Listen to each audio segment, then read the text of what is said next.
और उसी समय प्रभु ने अर्जुन से कहा, अर्जुन मुझे बड़ी प्यास लग रही है, यहाँ कहीं वन में जल हो तो ले आ, लेकिन एक वस्तु ध्यान रखना, जहां भी जल लेवे जावे अपना परिचय मत देना। बोले ठीक है। और वो अर्जुन चलता चलता गया। वन में एक छोटी सी कुटिया थी, उसमें कोई साध्वी रहती थी। अर्जुन ने कहा, अरे मैया जल दोगे? बोले हाँ आओ अंदर। और जैसे ही अर्जुन अंदर गए, क्या देखा, वहां सामने 2 तलवार लटक रही हैं। अर्जुन ने कहा, अरे मैया आप तो वन में रहती हो, सन्यासिनी हो, आपके पास कोई कीमती वस्तु भी नहीं है, फिर 2 तलवार किसके लिए है? तब उस साध्वी ने कहा कि ये 2 तलवार उन 2 व्यक्ति के लिए है कि जिन 2 व्यक्ति ने मेरे प्रभु को सबसे अधिक श्रम दिया है। अर्जुन चौंक गया, अरे मैया वो 2 व्यक्ति कौन है?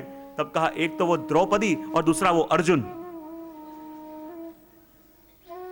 जिसने स्वयं प्रभु को अपना रथ चलवाया और समझता है कि मैं बड़ी सेवा करता हूं। और तब अर्जुन के मन में विचार आया कि जब मैं सोच रहा था कि मुझे ही आता है, लेकिन ठाकुर जी ने उसी क्षण मेरे मन में जागी हुई वस्तु को दूर कर दिया। और इसलिए तो ठाकुर जी जब जीवन के अंदर रजोगुण तमोगुण बढ़े, यानी तृणावर्त आवे, और जब तृणावर्त आवे तभी ठाकुर जी कोई ना कोई घटना करके हमारे मद को तोड़ते हैं। ये बात सखा कह रहे हैं। और एक एक वर्णन करते हुए सखा प्रभु की लीला का वर्णन कर रहे हैं। अनुचरैहि समनुवर्णित वीर्य आदि पुरुष इवाचल भूति। ऐसे ठाकुर जी इवाचल भूति कि जिनका ऐश्वर्य अखंड है, ऐसे प्रभु की एक एक लीला देखो। ठाकुर जी ने कैसे कैसे दैत्यों को मारा, बकासुर को मारा। और बकासुर कौन था? बक यानी बगला, और बगला यानी दंभ। दंभ यानी क्या? दिखावा बहुत हो पर अंदर कुछ नहीं। मुझे याद एक जगह कहीं ब्रह्म संबंध किसी को दिया और वो आके मेरे सामने बैठे कि जी अब हमें क्या करना चाहिए। मैंने कहा अब ठाकुर जी की सेवा करनी चाहिए। और पास में कोई वैष्णव आके बैठे थे, वो तो इतना लेक्चर उसको देने लगे, अरे अपने तो वैष्णव जन्म अपन को मिला है और कितने पुण्य किए होंगे तब जाके वैष्णव जन्म अपन को मिला। और देखो तो सही, ये वैष्णव जन्म लेके यदि सेवा न करें तो व्यर्थ है अपने जीवन के ऊपर, धिक्कार है जीवन के ऊपर। 1 घंटे तक बेचारे को लेक्चर दिया। मैं भी प्रभावित हो गया, बहुत जानकार लग रहे हैं।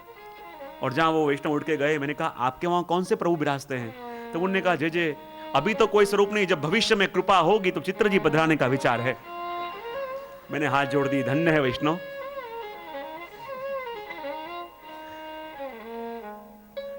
करे कुछ ना और उपदेश देने में बहुत चतुर। ये दंभ आ जावे, बक आ जावे, और ऐसे बकासुर को भी ठाकुर जी दूर कर देवे। तो ठाकुर जी ने अनेक अनेक लीलाओं के माध्यम से जीवों के ऊपर, ब्रजवासियों के ऊपर कृपा करी।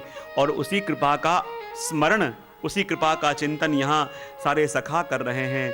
और देखो तो सही कैसे प्रभु हैं। वन चरो गिरि तटेषु चरंती। सखाओं को लगा देखो तो सही, ये ठाकुर जी हमारे वन के अंदर पधारे हैं और वनचर होके पधारे हैं। कैसे बन के पधारे हैं? जाने कैसे वनवासी हो ऐसे पद पधारे हैं। और सखाओं के मन में ये बात आई कि ठाकुर जी हमारे मध्य में पधारे और हमारी तरह होके पधारे हैं। हमको तो ऐसे ही लगता है कि जैसे कोई बड़ा देशाधिपति सम्राट हो, कहीं शिकार करने गया हो, रास्ता भूल जावे और किसी वनवासियों की बस्ती में वो घुस जावे, वनवासियों को पता न हो कि ये कौन है। और किसी की झोपड़ी में राजा जावे, राजा उसको बैठावे, राजा को खाने के लिए सूखी रोटी उसको राजा को दे देवे, राजा खा लेवे। रात को नींद आवे तो एक फटी हुई चद्दर बिछा दे, राजा उस पे सो जावे। उस वनवासी को पता नहीं था कि मेरे घर में कौन आया है।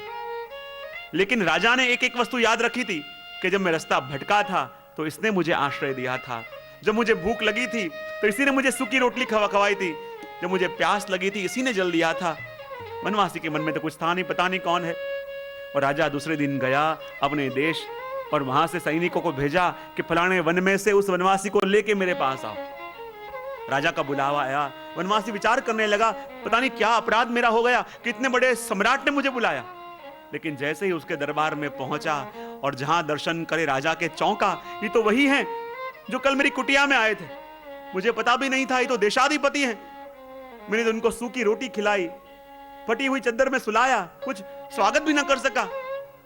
लेकिन देखो तो सही, राजा ने उनको बुलाया और इतना धन दिया, इतना धन दिया कि किसी देश के राजा हो जाएं, इतनी समृद्धि उसको दे दी। सखा कहते हैं हमारी दशा भी कुछ ऐसी ही हुई। जो प्रभु हमारे संग खेल रहे हैं, हम जिसको अपने सखा मान रहे हैं, हम जिनको अपना मित्र मानते हैं, वो तो आदि पुरुष हैं। और देखो तो सही, जो बड़े बड़े ब्रह्मादि देवताओं को भी सुख न मिले, वो सुख प्रभु ने आके हमको दे दिया। ऐसी कृपा प्रभु के बिना और कौन कर सके, ऐसी कृपा प्रभु के अलावा और कौन कर सके। वही चिंतन प्रभु के सखाए यहां कर रहे हैं और कह रहे हैं, ठाकुर जी घूमते घूमते पधारे और वन चरो गिरी तटेशु चरंती वेणु वाद्य आहवयति का ये यदा ही। प्रभु ने अपने सखाओं से कही, अरे सखाओ चलो वापिस जाने का समय हो गया है, वापिस अपन ब्रिज में चलें।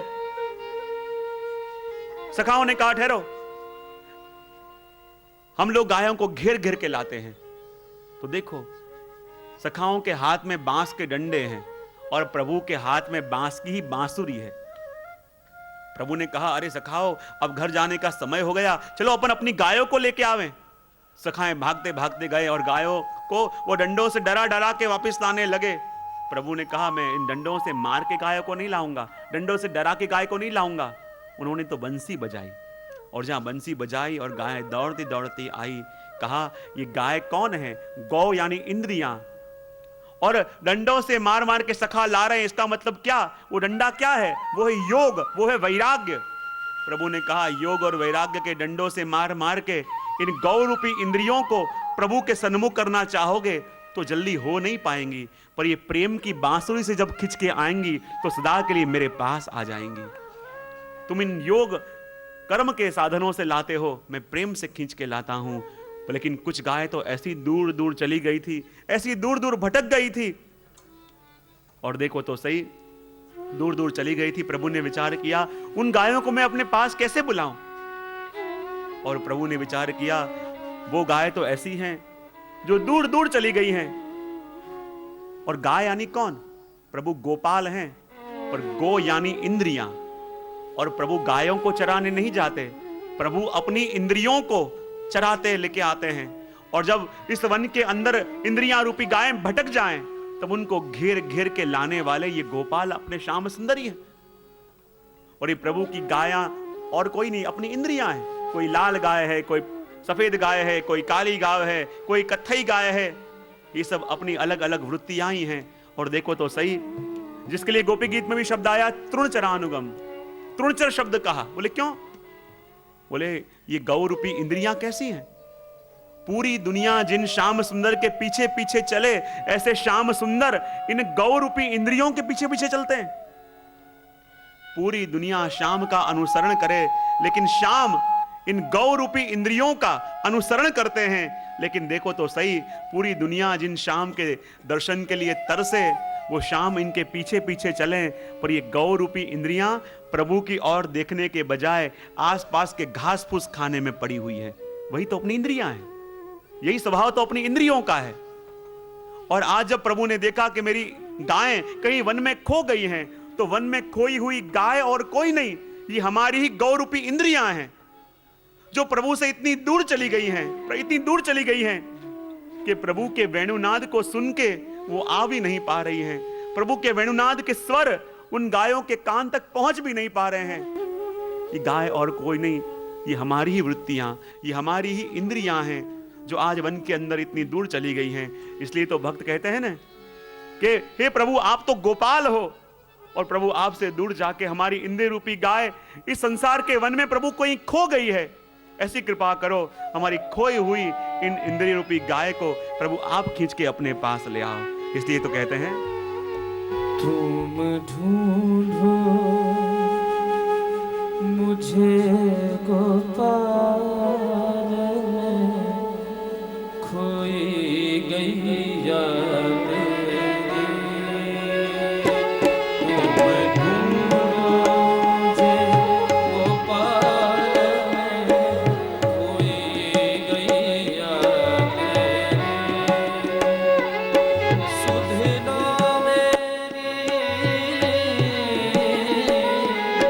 सुध लो मेरी गोपाल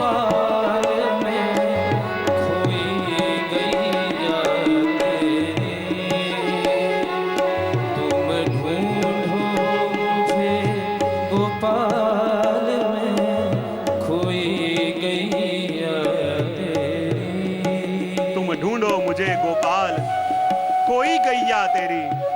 हे श्याम सुंदर, आप तो गोपाल हो। और प्रभु हमारी गौ रूपी इंद्रियां आज इस संसार के वन के अंदर ऐसी भटक गई हैं, ऐसी भटक गई हैं।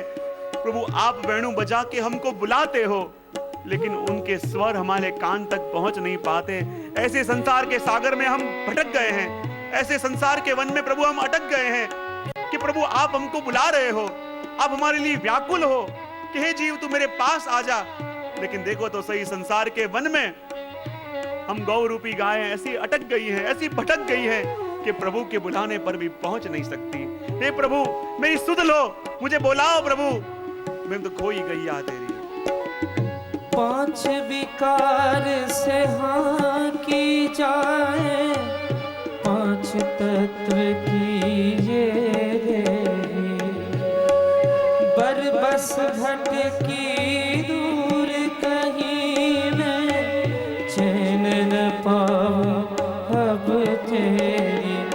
ये कैसा माया जाल में खोई गैया तेरी। ये कैसा माया जाल में खोई गैया तेरी। तुम ढूंढो मुझे गोपाल में खोई गैया तेरी। सुध लो मेरी गोपाल, सुध लो मेरी गोपाल में व्याकुल गैया तेरी। तुम ढूंढो मुझे गोपाल में खोई गैया तेरी। 5 विकार से हाँ की जाए, 5 तत्व की ये देही। हे प्रभु देखो तो सही, ऐसी कोई शक्ति है जो इस गौ रूपी हमारी इंद्रियों को मार मार के ढकेल ढकेल के प्रभु आपसे विमुख करे। और वो कौन है? 5 विकार से हाँ की जाए, ये काम, ये क्रोध, ये मोह, ये मद, ये मत्सर, ये 5 ऐसे विकार हैं, ये ऐसे दुर्जन 5 ग्वाले हैं जो हमारी गौ रूपी गैया को प्रहार कर करके, लकड़ियों से डरा डरा के प्रभु से विमुख ले जाती हैं। और देखो तो सही प्रभु, बरबस भटकी दूर कहीं मैं, चैन न पाऊं अब चेरी। और प्रभु इतनी दूर निकल गए, इतनी दूर निकल गए आपसे कि प्रभु अब व्याकुलता हुई, मैं किसका हूं, मेरा संबंध किससे है। और प्रभु आपसे इतनी दूर मैं कहां आ गया, मैं कहां भटक गया। हे प्रभु मैं तो आपके पास नहीं आ सकता, हे प्रभु कृपा करो आप मेरे पास आओ। चारों ओर देखते हैं जीव रूपी ये इंद्रियां कि मेरे प्रभु कहां हैं, मेरे प्रभु कहां हैं। लेकिन न तो कोई उसे अपना दिखता है, न तो उसे कोई मार्ग दिखाने वाला मिलता है। क्या दशा है अपनी इंद्रियों की। यमुना तट ना बंसी पटना, गोपी ग्वाल कोई दिसे। यमुना तट ना बंसी पटना, गोपी ग्वाल कोई दिसे। कुसुम लताना तेरी छटाना, पास पंखेरू कोई दिसे। अब सांझ भई घनश्याम में खोई गैया तेरी। अब सांझ भई घनश्याम में खोई गैया तेरी। तुम ढूंढो मुझे गोपाल में खोई गैया तेरी।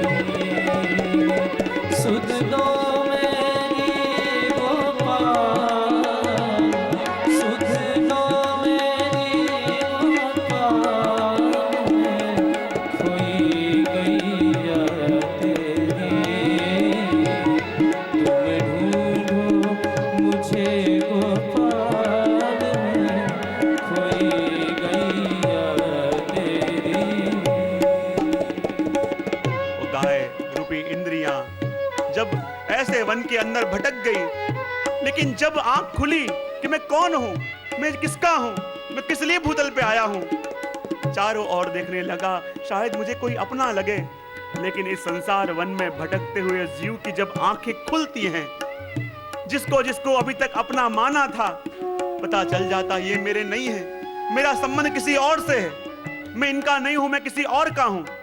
और जब ये ज्ञान उस जीव रूपी इंद्रियों को हुआ, चारों ओर देखने लगी, वो गाय चारों ओर देखने लगी कि मैं कौन हूं, किसकी हूं। लेकिन क्या दिखा, यमुना तट ना नंसी वट, ना गोपी ग्वाल कोई दिखे। मैं तो शाम का हूं, लेकिन इतनी दूर निकल आया, न कोई यमुना तट दिखा, न बंसी बट दिखा, न कोई गोपी ग्वाल दिखे कि जो मुझे शाम के पास ले जावें। और ऐसी दशा हो गई, कुसुम लता न तेरी छटा, न पास बखेरू कोई दिसे। इस संसार के वन में ऐसे भटक गए, इतनी दूर चले गए, इतनी दूर चले गए कि प्रभु के पास ले जाने वाला कोई न दिखा। लेकिन जब अब सांझ भई घनश्याम, मैं व्याकुल गैया तेरी। लेकिन जब जीवन की संध्या होने लगी, जब जीवन का सूर्यास्त होने लगा, कहता है प्रभु पूरा जीवन मैंने ऐसे ही इस लौकिक वन के अंदर भटक भटक के समाप्त कर दिया। लेकिन प्रभु अब तो जीवन की संध्या हो रही है। प्रभु मेरे अंदर वो क्षमता नहीं रही कि प्रभु मैं आपके पास आऊं। प्रभु ऐसी कोई कृपा करो, इस संसार वट से मुझे खींच के अपने पास ले जाओ। और कह रहे हैं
तरवर की छाव, जिन साथ कृष्ण कन्हैया। वो इंद्र रूपी गाय भटकने लगी वन में, ढूंढने लगी उस वृक्ष को कि जिस वृक्ष के अंदर श्याम सुंदर ने उसको अपने दृष्टि का दान दिया था और नेत्रों से कहा था कि देख गौआ, मुझसे दूर मत जाना। लेकिन देखो तो सही, वो वृक्ष कहां, वो तरुवर कहां, और जहां जिस वृक्ष के नीचे मेरे कल्प वृक्ष ऐसे श्याम सुंदर खड़े थे, वो वृक्ष कहां। चारों ओर ढूंढने लगी, कहीं प्रभु के दर्शन न हुए। सोचने लगी अब मैं कहां जाऊं, कित जाऊं। लगने लगा कि पता नहीं किस जन्म के मेरे ऐसे कठोर कर्म होंगे और मानो मेरे मन को किसी ने श्राप दिया है इस संसार में भटकते रहने का। और मानो ऐसे शापित जीव रूपी ये इंद्रियां इस संसार रूपी वन के अंदर भटक रही हैं, ठोकरें खा रही हैं, लेकिन कहीं भी वो तरुवर की छांव नहीं मिल रही कि जिस तरुवर की छांव में श्याम सुंदर ने नेत्रों से कृपा करी हती, जिस तरुवर की छांव में खड़े होकर श्याम ने वेणु नाद करके अधरामृत का दान दिया था। गाय भटकने लगी और आगे कह रही बंसी के स्वर कर्ण द्वार से पान करूं मैं अब की बार। बंसी के स्वर कर्ण द्वार से पान करूं मैं अब की बार। राधा कृष्ण गोविंद हरि है, मुरली मनोहर नाम तेरा।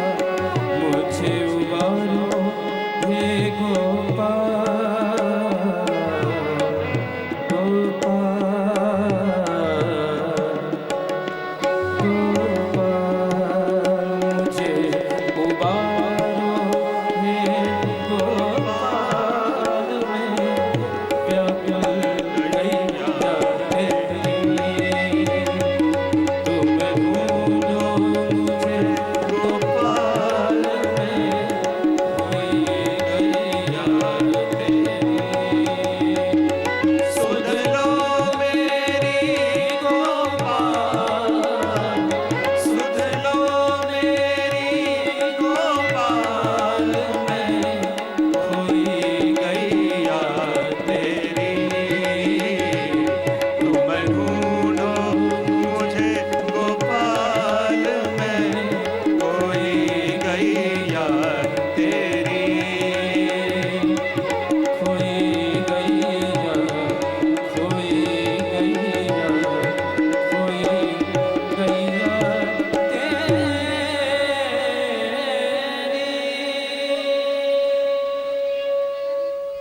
और जब ये संकल्प वो इंद्रिय रूपी गाय करे, बंसी के स्वर कर्ण द्वार से पान करूं मैं अब की बेर। राधा कृष्ण गोविंद हरिहर, अब मुझे उबारो मुरली मनोहर नाम तिहारो। अब मुझे उबारो हे गोपाल, मैं आई गैया तेरी। सुध लो मेरी गोपाल, मैं खोई गैया तेरी। और ऐसे ही खोई हुई गैयाओं को, ऐसे भी जीव रूपी खोई हुई गैयाओं को पुनः अपने शरण में लेने के लिए ही तो प्रभु गौचारण करने पधारते हैं। और इस कृष्ण अवतार के अंदर प्रभु उन्हीं खोई हुई गैयाओं को, ये सारी गैया हैं प्रभु की, चाहे आकार अलग हैं, चाहे नाम अलग हैं, पर प्रभु गोपाल बन के इसलिए आए हैं कि उनकी खोई हुई गैयाओं को, जो है तो उनकी, पर भटक के संसार सरोवर में, इस संसार वन में इतनी दूर चली गई हैं कि अपना स्वरूप भूल गई हैं, किससे उसका संबंध है वो भूल गई हैं। उन्हें उन्हीं को एकत्रित करने के लिए, उन्हीं को अपनी शरण में लेने के लिए तो प्रभु गोपाल बन के आए हैं। और इसलिए तो कह दिया कि प्रभु वन में गाय चराने जा रहे हैं। सखाओं ने कहा हम अपने बांसों से घेर घेर के प्रभु को लावें। प्रभु ने कहा इन इंद्रियों को योग के वैराग्य से के डंडे से फटकार के लाओगे तो वो कभी सन्मुख हो न पाएगी, लेकिन प्रेम की बांसुरी से खिंच के जब आएंगे, प्रेम जब बांधता है तो उसकी डोर भले सूत की दिखे पर इसकी बंधाई इतनी मजबूत होती है कि लाख छुड़ाओ कभी छूटे ना। और चाहे किसी को कितना भी उपदेश दो, कितना भी ज्ञान दो, लेकिन जब उसके हृदय में प्रेम प्रकटता है तो चाहे उसे लाख वस्तुएं रोकें, लाख दुनिया के लोग रोकें, लेकिन जिसके हृदय में प्रेम प्रकट चुका है वो प्रभु के सन्मुख जाए बिना रह नहीं सकता। इसलिए तो कह दिया यहाँ पे भगवान ने वेणु बजाई, पर इस बार जो वेणु बजाई उसकी विशेषता क्या थी? कल अपन ने श्रवण किया, जेठ मास के अंदर जब प्रभु ने वेणु बजाई तो ऐसी ऐसी गायों को प्रभु ने पुकारा नाम ले लेके कि जिनके नाम नदियों के नाम के ऊपर से थे। और इस समय जब प्रभु ने वेणु बजाई तो उन गायों के नाम लिए कि जिन गायों के नाम वनस्पति के नामों के ऊपर से थे। और वो जब सुना क्या दशा हुई, आगे श्लोक में कहते हैं, वनलता स्तरव आत्मनि विष्णु, वनलता स्तरव आत्मनि विष्णु,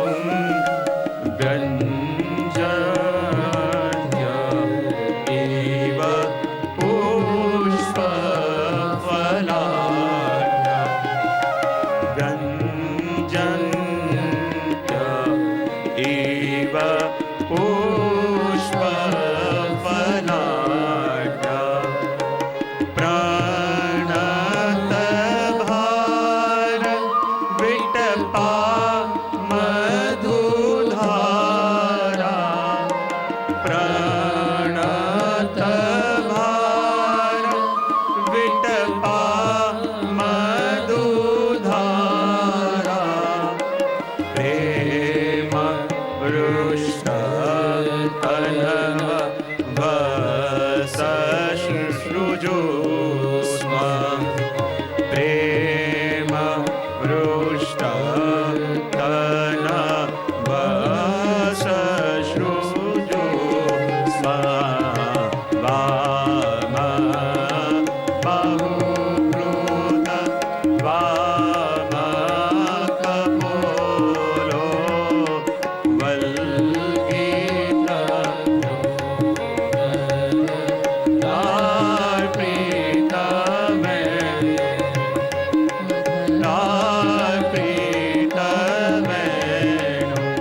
अधरार्पित वेणु।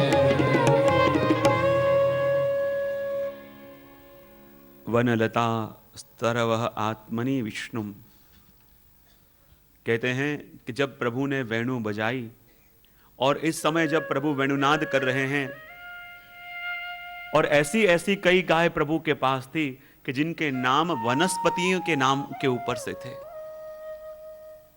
और जैसे ही प्रभु वन में पधारे थे, प्रभु के चरणारविंद का स्पर्श पाके वो भूमि इतनी रोमांचित हो गई थी कि जितने भी वृक्ष थे उन वृक्षों के अंदर सुंदर सुंदर फल उग गए, पुष्प उग गए। अपनी डालियों को झुका झुका के अपनी साधना का फल प्रभु को अर्पण करने लगे। अपनी डालियों को झुका झुका के अनेक अनेक अनुष्ठानों से शुद्ध हुए अपने मन रूपी सुमन प्रभु को अर्पण करने लगे। और जैसे ही प्रभु पधारे और उन गायों का नाम लिया जिनके नाम वनस्पति के नाम के ऊपर से थे, हे मालती, हे मल्लिके, हे चंपे। और जहां प्रभु ने जोर जोर से ऐसी गायों के नाम पुकारे कि जो वनस्पति के नाम के ऊपर से थे, और कहते हैं वो लताएं कि जिनके नाम प्रभु ने पुकारे अभी तक तरव यानी वृक्षों के ऊपर लिपटी हुई थी। और जैसे ही प्रभु के मुख से अपना नाम सुना, वो लताएं व्याकुल हो गई कि प्रभु हमारा नाम लेके हमको बुला रहे हैं, प्रभु ने हमको पुकारा, प्रभु ने अपने मुख से हमारा नाम लिया। और अभी तक जिन वृक्षों के आश्रय से वो लताएं लिपटी हुई थी, प्रभु के मुख से जब अपना नाम सुना, वो वृक्षों से दूर हुई और प्रभु की ओर बढ़ने लगी कि हे प्रभु हम आ रहे हैं, हे प्रभु हम आ रहे हैं। प्रभु पुकार रहे हैं और ऐसी आतुरता उन लताओं के अंदर आ गई, इतनी पीड़ा, इतना ताप लताओं के अंदर आया कि प्रभु दूर मत पधारना, हम अभी आ रही हैं, आ रहे हैं। लेकिन आगे बढ़ना चाहा, लेकिन आगे बढ़ न पाई। सोचने लगी कि हे प्रभु हमारे मूल इस संसार रूपी भूमि में ऐसे गहरे घुसे हुए हैं कि प्रभु हमारा नाम लेके पुकारें फिर भी प्रभु के पास जा नहीं सकते।